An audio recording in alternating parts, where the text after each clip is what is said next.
profesor y compañeros. Somos el grupo 7, conformado por Andrea Murillo, Melisa Mesa, Nidia Rodríguez, Elmira Sánchez y Blanca Estela Cortés. Vamos a hablar de nuestro tema de auditoría. Prosigan, bueno, compañeros.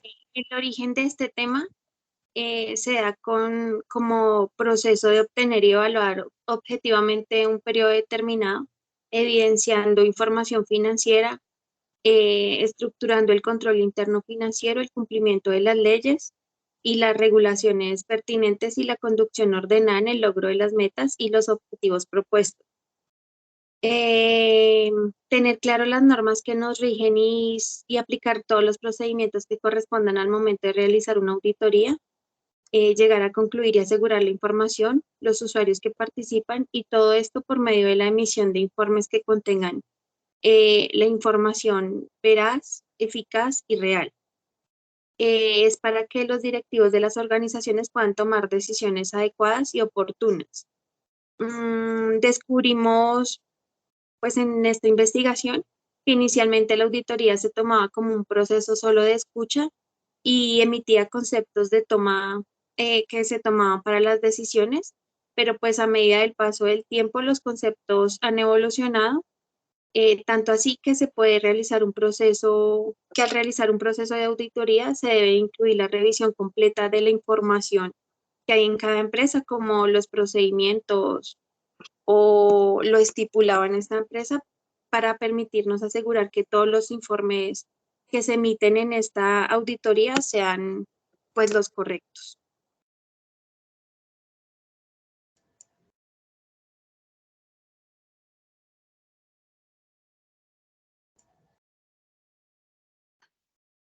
Tienes el micrófono apagado, Elmira.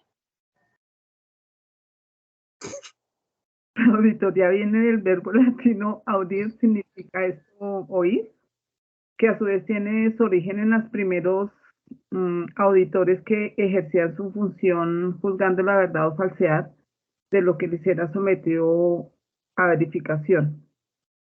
Cuanto a ese origen y esa evolución de la profesión, es importante recalcar que la función de auditoría es un rol histórico constatable. Vemos que en la prehistoria la auditoría se originó con una actividad de fiscalización y verificación de los principios de registro. En la Edad Media los hacendados y grupos económicos favorecidos también ellos tenían que pagar su diezmo al virrey. Para el control estaban los auditores y la función evolucionó dando cobertura a la edad industrial hasta el día de hoy.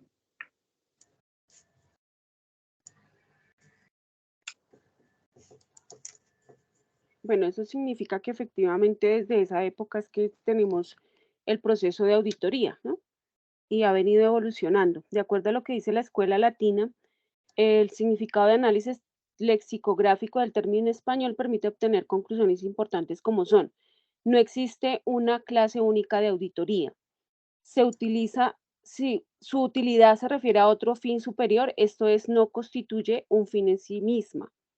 La auditoría en Colombia, desde el segundo viaje de Colón a América, se tiene conocimiento de los primeros tipos de auditoría y control. Los reyes católicos designaron una persona con la misión de fiscalizar y controlar el manejo de los fondos y bienes en la expedición.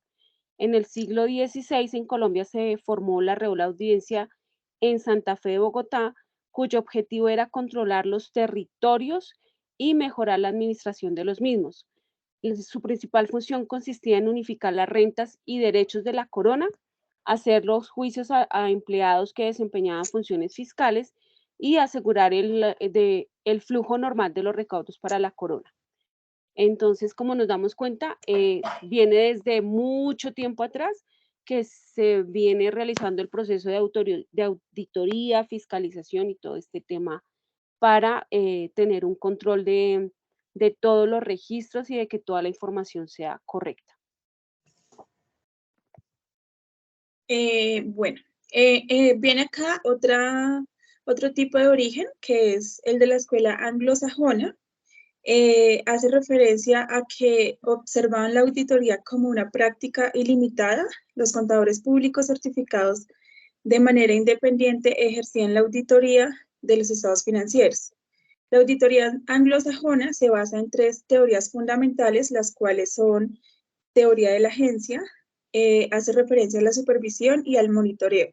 En esta teoría, una persona u empresa solicitan a otra persona realizar un trabajo determinado en su nombre. Para generar una relación de agencia, el agente debe ser autorizado a suscribir, modificar o cancelar contratos con terceros en nombre del principal. Está la teoría de la información.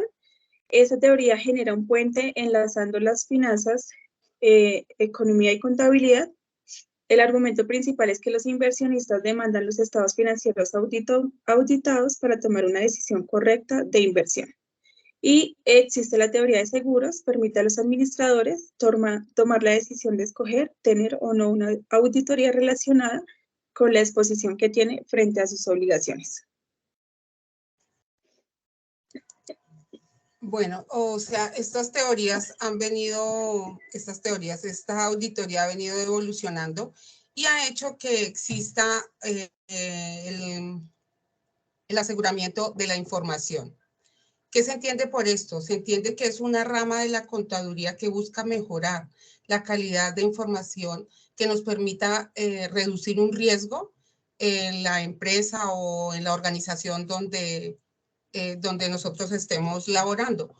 Esto también nos permite realizar informes que sean confiables y creíbles, que sean los conceptos, interpretaciones y guías que nos permitan presentar un trabajo conforme al aseguramiento de la información, un trabajo que sea confiable, o sea, que podamos dar fe de nuestra ética profesional en este campo. Este aseguramiento, de acuerdo al decreto 302 del 2015, se reglamentaron unas normas que son las famosas NIAs, las famosas NAI, o sea, las normas de aseguramiento de la información. Esas normas, una de estas normas es la norma de calidad, la otra es la norma internacional de auditoría, estas sí son las famosas NIA, las normas internacionales de encargos de revisión, el código de ética para profesionales de la contabilidad y el marco internacional de encargos de aseguramientos. Estas fueron, digamos, las normas que se decretaron en el 2015. Que vemos, vamos a mirar también que existen diferentes tipos de auditoría, ¿no? Estos tipos de auditoría dependen o se clasifican unos de acuerdo a su origen, otros de acuerdo a su aplicación y otros se aplican en áreas especializadas. Las que son de acuerdo a su origen vienen que es donde encontramos la auditoría externa o la auditoría interna. Estas de acuerdo a su aplicación, que es la financiera, auditoría administrativa, la integral, la operacional, la gubernamental y la de sistemas. Y las especializadas encontramos unas como son la auditoría médica, la auditoría fiscal, la auditoría ambiental y la legal. Estas auditorías, la externa y la interna y la operativa, son los 3 tipos de auditoría que se pueden, digamos, hacer un comparativo, porque son las más, como las más, como digo, las más usadas o las que tienen, digamos, ¿Más relación? Más relación, sí, las que tienen más relación. Entonces son las 3 auditorías que podían compararse. Un auditor externo, por ejemplo, emite un dictamen. El auditor interno es un profesional competente con titulación académica y un auditor operativo es un profesional con experiencia en la organización. Otro es, por ejemplo, el auditor externo. Se acoge y lo ampara el secreto profesional. El auditor interno carece de normas generalmente aceptadas, las establece la organización en función de sus objetivos. Y el auditor operativo aplica técnicas de organización y su experiencia. Tenemos otro ejemplo que es, por ejemplo, el auditor externo emite un informe breve y sintético según modelos preestablecidos. El auditor interno solo depende de su propia ética profesional y el operativo depende de su propia ética profesional y de acuerdo firmado. ¿Qué es un auditor externo? Un auditor externo es el profesional que la organización contrata, que no tiene, digamos, ningún vínculo laboral con la empresa. El interno es la persona, como su nombre lo dice, internamente es la persona que sí tiene un vínculo laboral con la organización para la cual trabaja.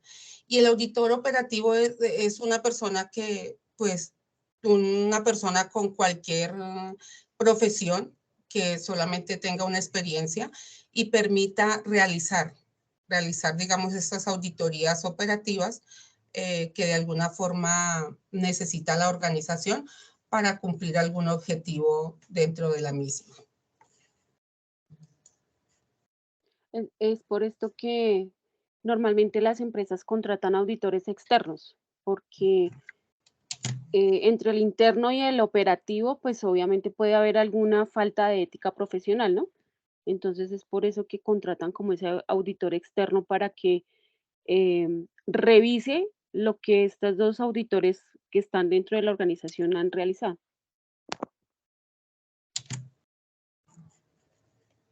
Correcto. Dentro de las características propias del contador o auditor en el marco empresarial, podemos encontrar que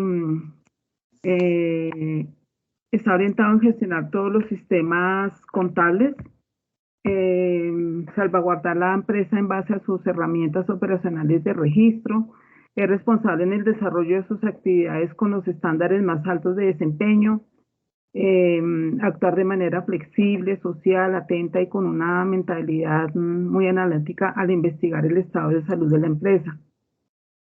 También el trabajo en equipo, compartir experiencias de trabajo, el profesionalismo, deben ser identificados claramente como verdaderos profesionales, ¿no? Debe haber total honestidad, transparencia,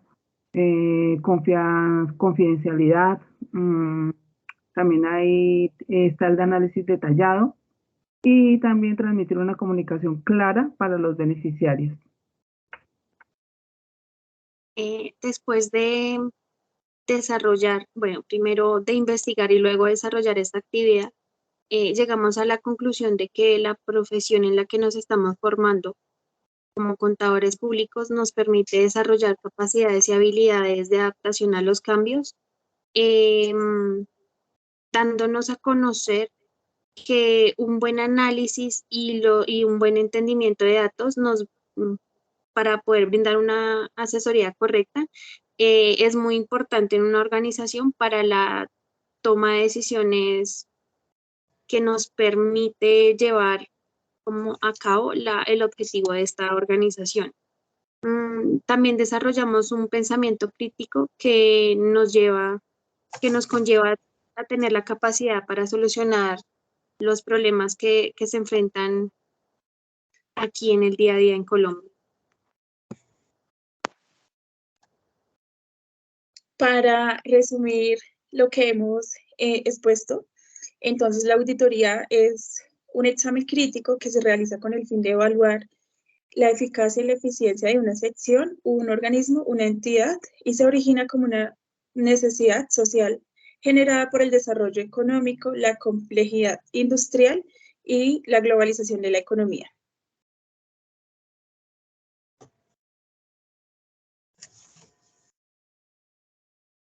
Bueno, creo que aquí ya concluimos nuestra actividad. Muchas gracias por la atención prestada y buena noche. Buenas noches. Buen día. Bueno.